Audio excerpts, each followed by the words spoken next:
2524, take a domestic 2500 on Newland. 10-4.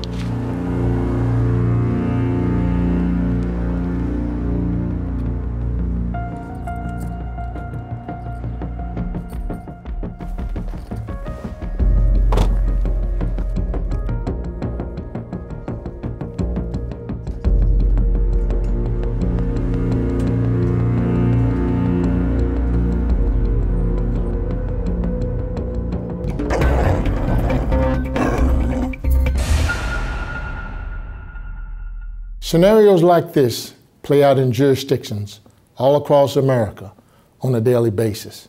In the vast majority of cases, police officers take steps to protect themselves, the residents nearby, and the dogs they encounter. But increasingly, police are under close scrutiny as news media reports portray instances in which police officers shoot and kill dogs they encounter on calls. Hello.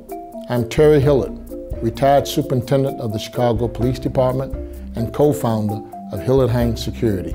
During my tenure, nothing was more important to me than the safety of the men and women who protect the streets of Chicago. I've also seen firsthand the vital role dogs play in a safe, humane community. This video series is not intended to second-guess an officer's response nor to put any officer in harm's way. Rather, our goal here is to give officers tangible, tactical options in their encounters with dogs. The goal is to work together to help keep our communities safe and humane.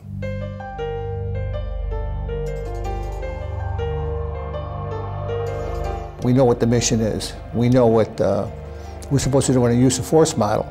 And then we add the dynamic of dogs. Dogs don't lie, all right? They'll tell you what they're thinking. You give them an out, they'll take it. They don't want to fight with you on the whole. Everybody who enforces the law comes in contact with people's pets.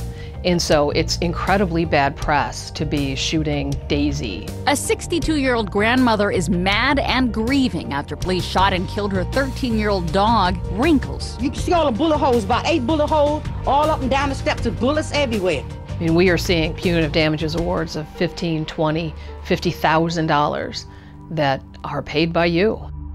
In this video, we'll examine ways police officers can effectively assess the environment.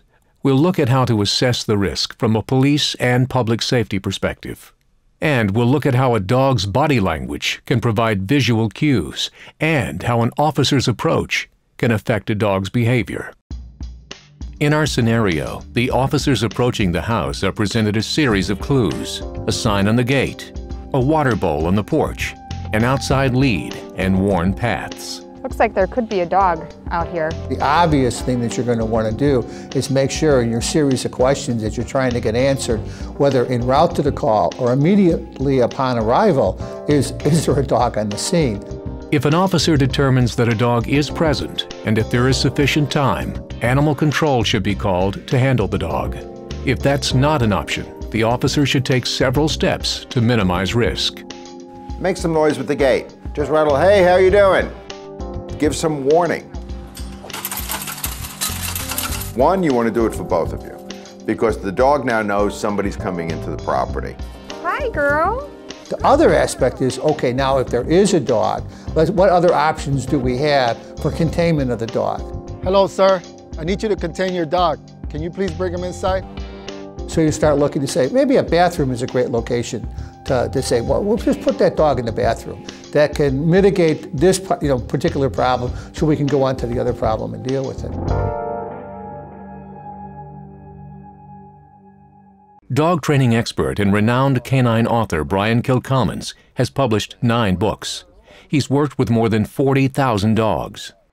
Basically, dogs tell us what they are thinking through their body language. If you know how to look for that and how to communicate with them, you can neutralize or keep you and the dog safe at any given time. Whether it's answering a domestic call, serving a warrant, or even just coming across a dog on the loose, creating time to interpret a dog's behavior is good practice. I think the one issue that is evident in all these encounters that has to be continually reassessed is the time of it. How much time is involved? And when there are encounters with dogs, there isn't a clock that we have to be done with this call in a matter of minutes. And that's actually what kind of puts us into a corner. When we have to make a split decision, then we have got limited options. When we realize that we have a little more time to deal with this, then we have more options. In order to assist in reading canine clues, we developed an exercise in which a variety of dogs are secured to a tree or fence. Police officer participants are asked to simply approach the dog. In this example, the officers walk directly toward a tethered dog. The officers make direct eye contact and move to pat the dog's head. If somebody comes up to you really fast and into your space and you don't know them, there's a certain reaction you have. And usually it's fight or flight. Either you push them out of your space or you back up to get more space. Dogs do the same thing, but there's a height differential. So it's accentuated with dogs if you're coming in towards them. Armed with some basic information, other officers try a slightly different approach, this time to a dog who's agitated. The officers adopt a turned or bladed approach with a soft arc instead of a direct, straight-on path toward the dog. They use a calm, reassuring voice. That's a good boy. That's a good boy. Smiling always helps. All right? Talking to the dog in a nice voice. Don't reach for it and wait to see some of those signs where the tail drops and it's wagging. The face softens. All right? The dog looks at you and goes, okay, this is cool. And that happens within seconds. The officers are going to conduct themselves in the way that they were trained. Straight on to the target, be very commanding, your physical presence, the way you use your voice. But what we've learned in this video is that when dealing with an animal, sometimes the reverse is the best.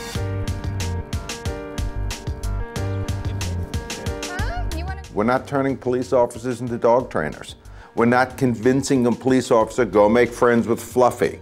That's not what we're talking about here.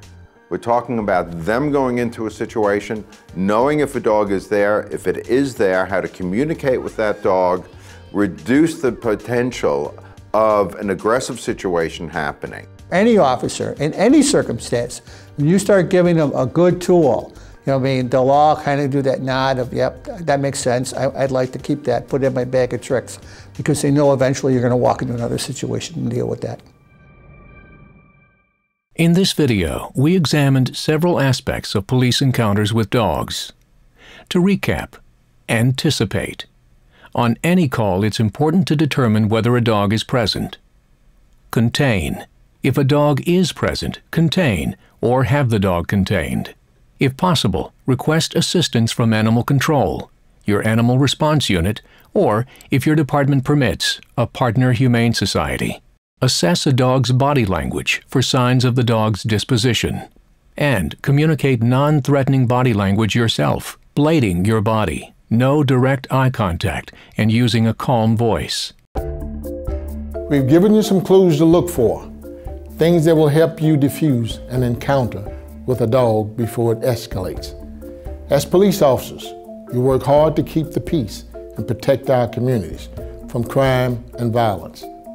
How you handle your encounters with dogs is an important part of creating safe, humane communities. Thanks for watching, and please stay safe.